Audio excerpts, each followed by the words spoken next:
식구 여러분 안녕하십니까. 하동교회장 김정섭입니다. 오늘은 본문에서 읽은 내용처럼 바다를 사랑하시는 참 부모님과 같이 저도 바다에 대해서 참으로 깊은 애정을 가지고 있습니다. 우리가 흔히 바다라 하면 생각나는 것이 무엇이겠습니까?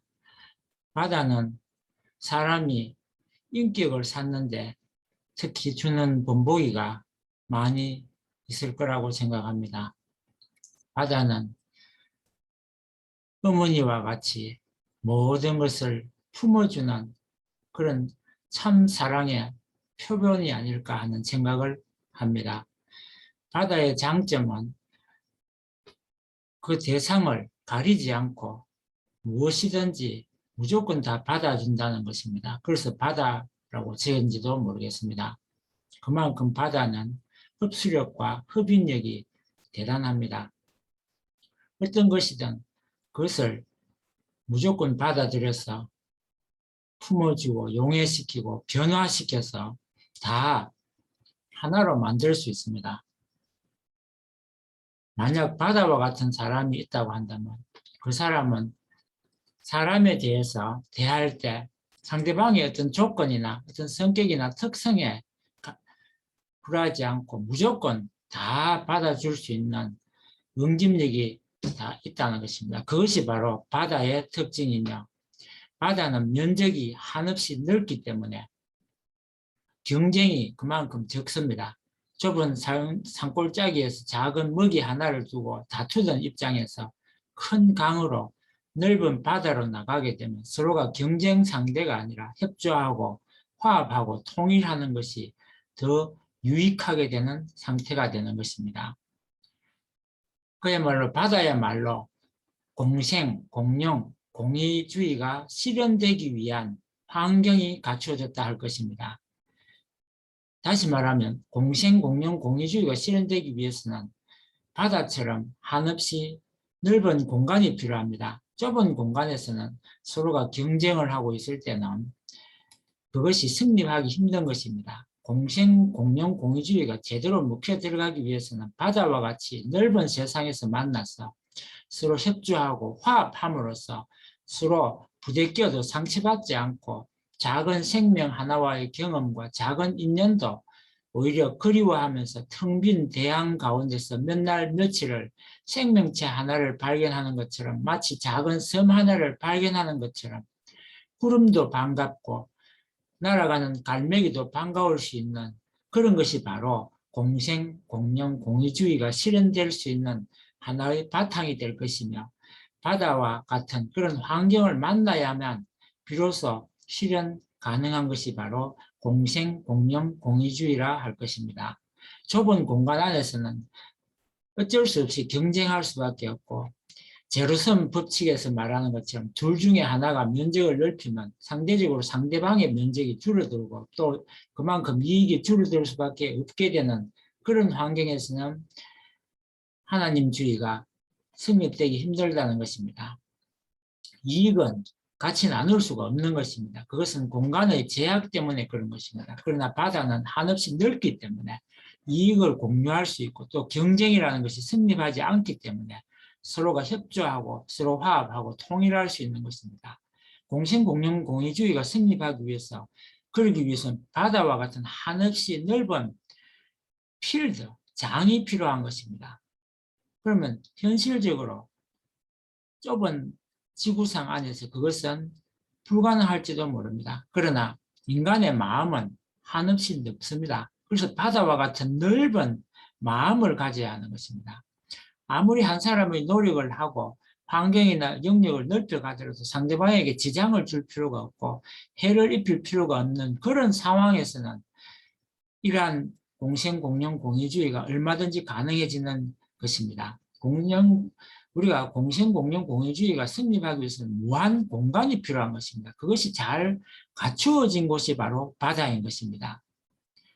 땅에서는 어떤 나무가 있어서 그 나무가 씨앗을 내리면 뿌리를 내면 씨앗이 자라게 되면 도로 그 씨앗을 내어준 어머니 나무에게 피해를 주게 됩니다. 그러나 바다는 씨앗을 내더라도 바다가 넓기 때문에 그 씨앗을 내준 어머니에게 방해가 될 염려가 없습니다. 바다는 주어도 오히려 해가 없고 도움이 될 수밖에 없는 것입니다. 이것이 바로 바다의 특징입니다. 그래서 바다와 같은 마음으로 서로 주고받을 수 있고 위할 수 있어야 공생공동주의가 성립되는 것입니다. 그런데 실제로는 제가 준 만큼 결국은 손해를 보게 되고 이익을 빼앗기게 됩니다. 결국에는 보복을 당하게 되고 오히려 성장하여 나의 영역마저 장악하게 될 때 섭섭한 마음이 들 수밖에 없는 것입니다. 이것이 바다의 환경과 땅의 환경이 다른 점입니다. 그리고 또 한 가지는 바다는 스스로 낮춤으로써 모든 것을 받아들입니다.